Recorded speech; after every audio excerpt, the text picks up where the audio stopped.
Oh, it I says can it's record recording. it. I can record it and send it to you. Does that work? That would work. Yeah. Okay. It just told me we're being recorded. Yes, I heard that too. Okay, we're being recorded. Okay, great. Well, welcome everybody, and thank you for coming to this press conference. And Kissy, it's great that you joined us and you can be part of this as well. That's wonderful. My name is Beth Staples. I'm on the board of directors for the Maine Basketball Hall of Fame. And I want to introduce first Jen Bragdon Brooks, who set up this meeting. She owns Jennifer Brooks Consulting, and she works with the Maine Basketball Hall of Fame, and she's absolutely crucial to our success, including with the induction ceremonies that we have each summer. And next up, our featured speaker for today is Emily Ellis, who most of you probably know well. Emily is one of the best basketball players to play in the state in high school and college. At Mount View, she was a 1,000-point scorer, all-state player, set many high school tournament records. At the University of Maine, she continued that success with, again, scoring 1,000 points, being all conference. She set multiple records, had her number retired, number 40, and went on to play professionally. And then when she came back to the United States, she coached. And then she joked on her survey that she's been an official for 40 years in the stands. So she officiates as well. She also is a mom of 2 incredible people and great basketball players. And currently she's in the Bangor area, and she's a real estate professional, and her team actually represents the University of Maine Black Bears, and she can certainly talk about all of that with you. She's also going to talk about this Title IX project that we have, and some of her experiences before and after Title IX. And Kissy, if you're willing to talk as well, you would be a great representative as well if you want to join in. And then after all of that, she will take any questions that you have. So Emily, it's all yours. Thanks, Beth. When Beth and Jen and I were talking about this, we thought that the voices of the female athletes needed to be heard on this year of Title IX and this month of women in sports. And we needed to hear the voices of our female athletes and their contribution to sports. We feel that the stories of our women and girls are as relevant as our men and boys. In today's world, it is much more apparent and understood that we want the same opportunities for our daughters as we do our sons, but that was not the case 50 years ago, and I can tell you from my own personal experience. 1972, I remember it well. I was a 10-year-old third grader and confined to sitting on the sidelines drinking Pepsi, watching my male counterparts enjoying all the fun of playing basketball in the bum league, Brooks Unity Monroe, on Saturday mornings without me. My only option at that time was to cheer. Thank you, no. I had no idea about Title IX, but I did know it just wasn't right. I wasn't allowed to play organized basketball until 7th grade, though I always provided the best basketball at recess. And my only condition for its use, I needed to be in the game with the boys. I will tell you the struggle of waiting to get to play fueled a fire in me that burns still today. It allowed me to secure a free education at Maine, go see the world, and do hard things in my professional life. I owe a lot to basketball and Title IX. This project is important from the perspective of if you can see it, you can be it. I'd never seen a college women's basketball game until I played in one freshman year at Maine.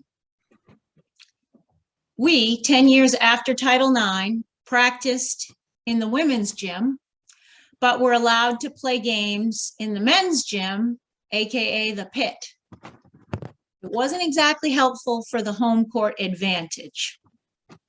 We are hearing stories like this from our survey, and they're terrific, life-affirming experiences.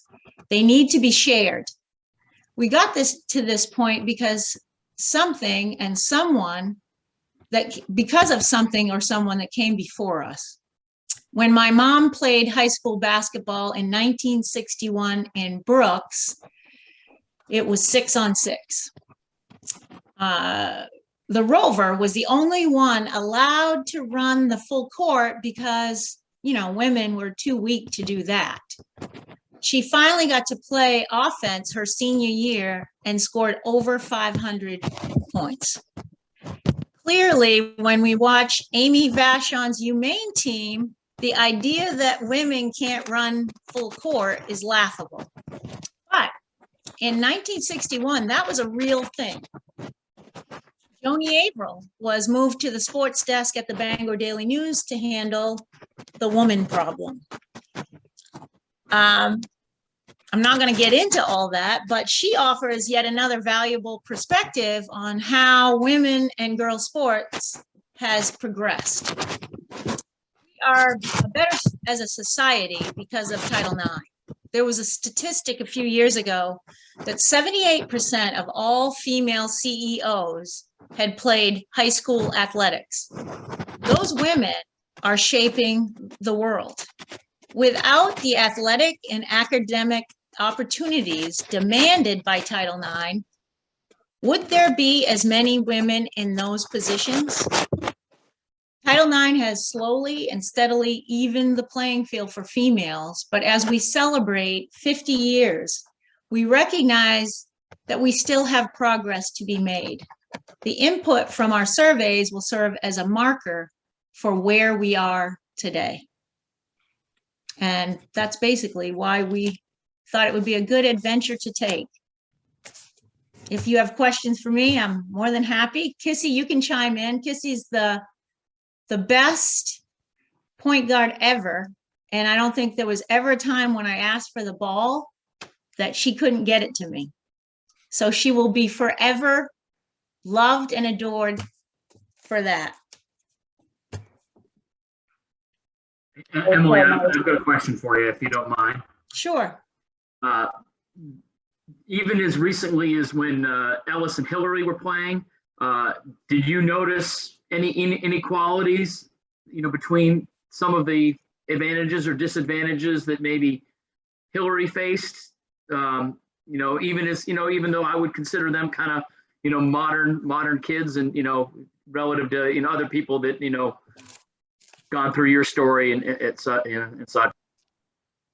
Yeah, I mean, I always was very quick to find out if the girls were having late practice every night. Was that going to happen next week for the boys team?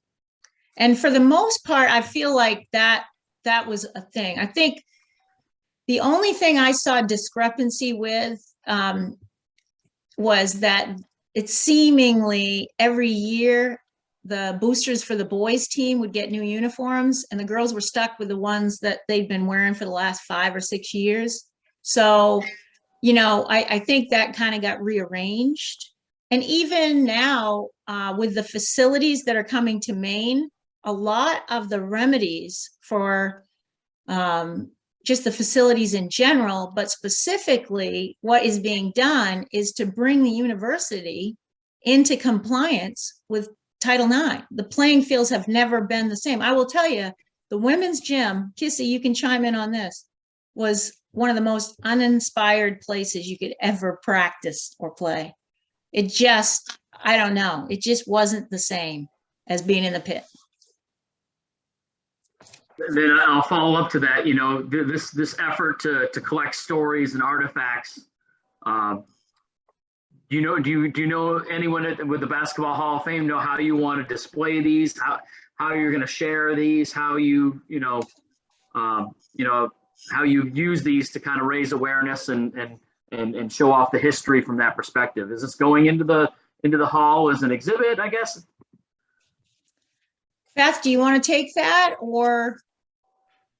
Sure, and then obviously Jen join in as well. Yeah. Our initial goal is to collect as many stories as we can and to disperse it as wide as possible. That's why you all, by joining us today, will certainly help us do that. We really want to get as many and as varied experiences that women have had. Hopefully a 90-year-old grandmother will write in, and hopefully some of today's high school or middle school students will even take part perhaps. And then we hope to post those on the Maine Basketball Hall of Fame website. If we can get funding, and Jen can talk to this, perhaps we will put it into an initial booklet.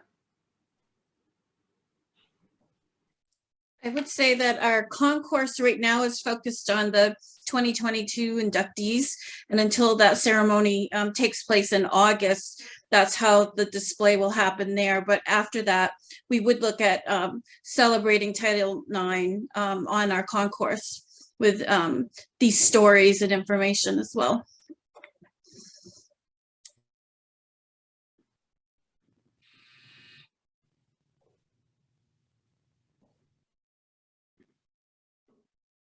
Hey, Emily, Larry Mahoney, how are you? Great, Larry. How's the response been? How's the response to this been in the community? Well, and I'm talking to your gym. You must have practiced at Langle, is what you were referring to, correct? Yes, we Yeah. did. So the response to the surveys, you mean? Yeah, everything. Yeah. Oh, well, The we've movement. only recently sent the surveys out. We've had some kind of interesting stories. I don't want to give anybody's information out until they say that they're good to go. But I think the other thing that I would like to do is at the basketball Hall of Fame inductions ceremony, I think what we'd like to be able to do is, celebrate the 50th anniversary of Title IX and say a few words about that. And at that point, maybe share some of the highlights that we've garnered from the surveys we've received back. Okay, and it sounds too like, maybe I don't see any reason why, if you get interested, there's plenty of it, that you can't have a wing of these stories and have, in the cross center, a women's section. Is that, Jen? I think that's what the ultimate goal is it not? Most definitely. I think we're looking at ways to expand what we have on display at the Cross Center, and so having a women's section would be fantastic. Okay, thank you. I have a question for anyone that might know the ins and outs of this. So it's celebrating the 50th anniversary of Title IX. And I'm wondering, how long were these plans in the works in order to maybe just hit it right there at the 50th anniversary? Did you guys have this in mind for a while, or when did this first come up? I can speak a little bit. I'm on the selection committee for the Maine Basketball Hall of Fame, the induction committee that chooses people to go in. And this year, that was certainly a point of emphasis with it being the 50th anniversary. We wanted to make sure that to include people in this class, and we have 7 incredible women going in, and then legends as well with Joni and Tookie Russell, who have spanned that time period of Title IX. Before Title IX, kind of Emily's age coming in right as Title IX was coming into play as a youth, and then people who really enjoyed the fruits of Title IX a little bit later. So I think that's represented in some of the people coming in this year in this year's class. And then Jen and Emily and I started talking about, well, since this is happening with this amazing class coming in, what else can we do to collect stories and kind of get those stories out there about this part of Maine basketball history that might not be particularly well known. Thanks. I have a quick one. This might be for Beth or Jen. Obviously, it's more or less an ongoing thing, but you said there might be a goal to get a pamphlet out, get a booklet, published with these stories. how long is this window for people to kind of submit stuff? I mean, even after it's published, I assume, you know, everybody's welcome if they have a story, but how long, you know, what's the time frame for this? Do you want Well, to take that, Beth? Sure. The link is on the Maine Basketball Hall of Fame website, and that will stay live. We really wouldn't cut it off. We would like to get it stories for as long as people want to submit them, and as more people become aware of it and play basketball or coach basketball or officiate basketball or any of those things, they could share their stories. I will say that if we're looking at producing a booklet, it would be released around the time of our induction ceremony in August. So the sooner people can get stories in, the better, so that we can include them in that type of book. But we'll always have this type of information up on the website. Great, thank you.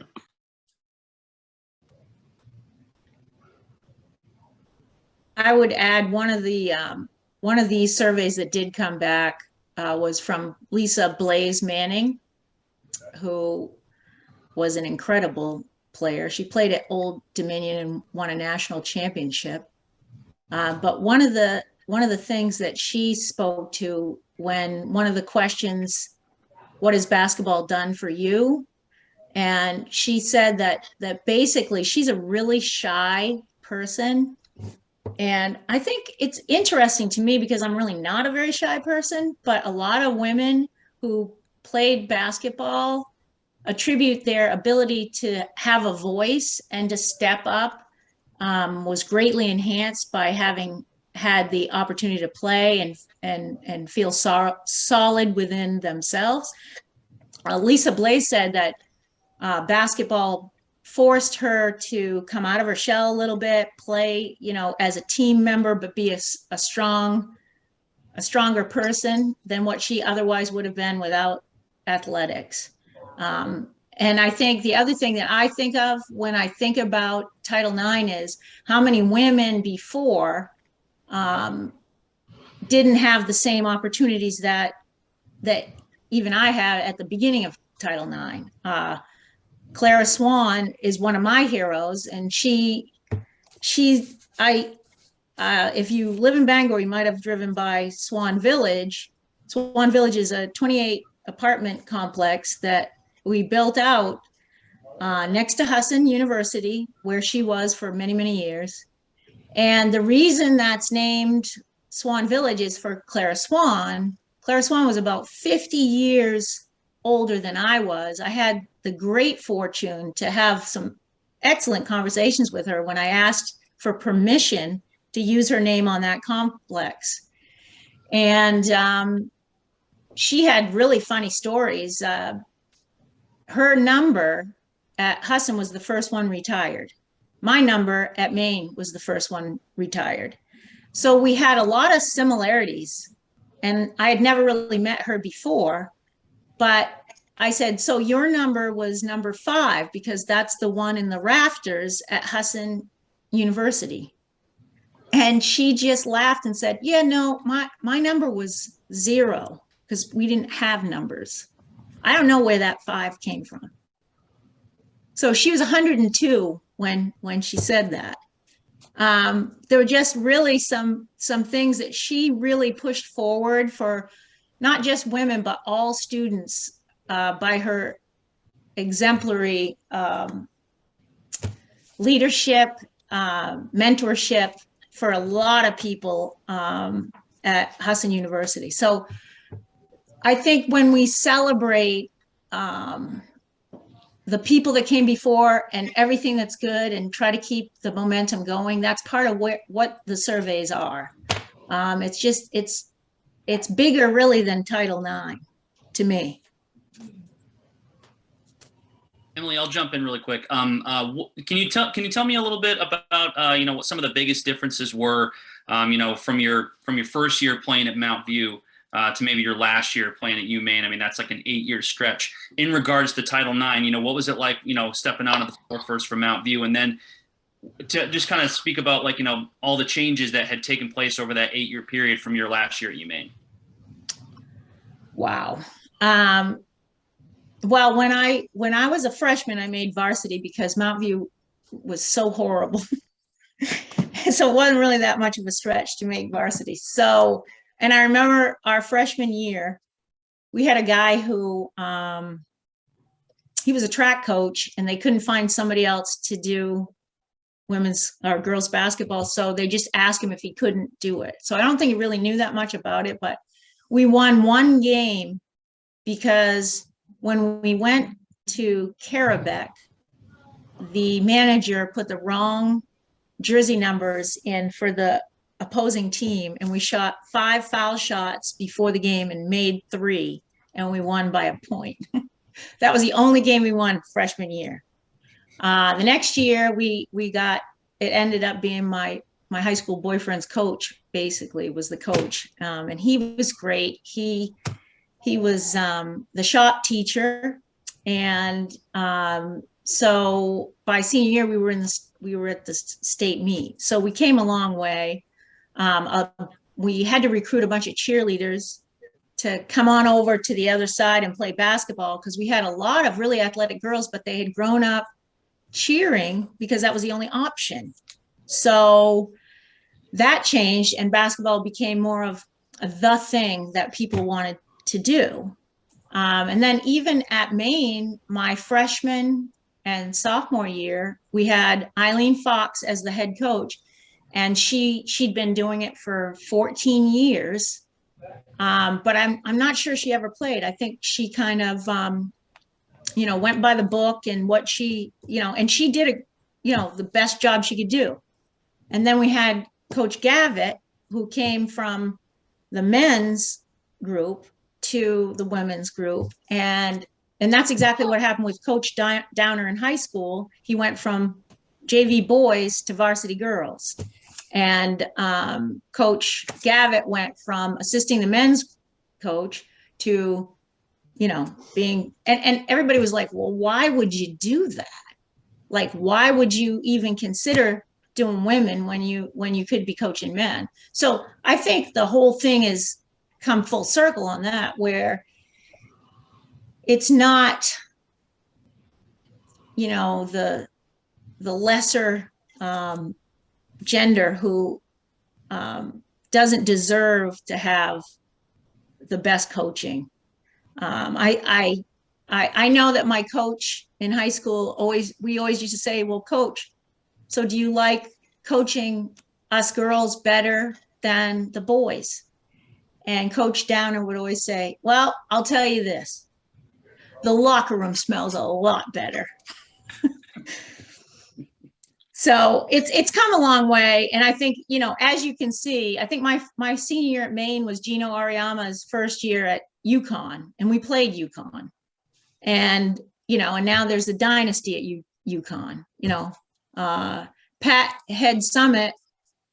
I mean, she was at Tennessee and nobody wanted that position either. So that's what's happened in that time frame. Was it actually becomes a place where, it's just a great place to coach. It doesn't matter the gender of the athlete. And I think just let me add this: if we at some point when we stop celebrating Title IX, that will be a good thing, because at that point we have equality for everyone to be able to play and have the same opportunities. Thank you. All right, Emily. I just wanted to say, Kissy, Emily talked about her experiences as a third grader in the bum league and exclusion. Did you face any situations like that you'd be willing to share, that where there was a moments of exclusion for girls playing basketball? Sure, but one of my memories that really sits with me is more in Little League baseball. I grew up in Augusta, ended up going to Coney, but we didn't have softball leagues back then. So I grew up in the neighborhood, Mayfair Development, and all kinds of kids in the neighborhood. I was very fortunate. And we'd play, wiffle ball, baseball. And at the end of the day, the guys would go out to they called it the piggery. It's the complex, the recreation complex there in Augusta. And, I'd stand behind the fence and I'd watch my friends play. And, just loved playing. But I was a girl, so I couldn't. And when I was 11, it was the first time they were going to allow girls to play. So of course I tried out, made the team. I was ecstatic. I just, loved playing the game. But it was just, my mom actually at the time worked at the Holiday Inn in Augusta as a cocktail waitress. And I overheard her telling my father one night that they would never have a girl play on their team. And, to hear that, you're just this little kid who, you don't see differences. You just love playing the game. And when I think back about it, it was sad. And then it came time for the All-Stars. And, back in that day, I think I actually was better than a lot of the boys. But again, it was made very clear that a girl would not play All-Stars. And I remember, I tried out, I waited for that phone call for a week and was as happy as could be when I made that team. And then I went on to try out for Babe Ruth. And I didn't make that, which at that point I was at that age where boys were just passing me and being physical. And I get that now, but I cried for a week. I mean, I was heartbroken. And, then I was the first girl to play at the YMCA. Pee Wee, it was called Pee Wee basketball back then, because we just didn't have anything for girls. So there were times when I wanted to be a boy just so I could play. I didn't really want to be a boy, but I just wanted to play a sport. So whatever that meant. So I think now when fathers have daughters, they certainly would never want their kids to go through that. They want them to have that opportunity. And so that was mine. And again, playing with Emily, I mean, I certainly recall being in Lengo Gym and then not being able to practice in the pit. I've been really fortunate here at Husson. I mean, the only thing I can think of was when I first started 30 years ago, the men might have got a little more because it came out of the fundraiser, because Bruce McGregor had been here for years and, people donated a lot of money, but across the board, whatever the men get, we get here. And I'm kind of in my own little world here and we're really fortunate. But I think in moving forward, what Amy's doing at the university with the coaches group, I know, I don't think the Maine Basketball Hall could have a better person than Emily sort of leading a charge here across the state, because she's continuing to do everything she can, with naming the Swan Village, after Clara Swan. We have an AAU basketball group that we started 3 years ago that Emily sponsors, and we're trying to get more females to coach in that. We've brought on a couple that have played for me, trying to give them experience. And Emily, again, is a part of that. So I think the state's very lucky to have her and Beth and Jen and everybody who are, pushing to make things better for the girls around this area. That'd be my story. Thanks.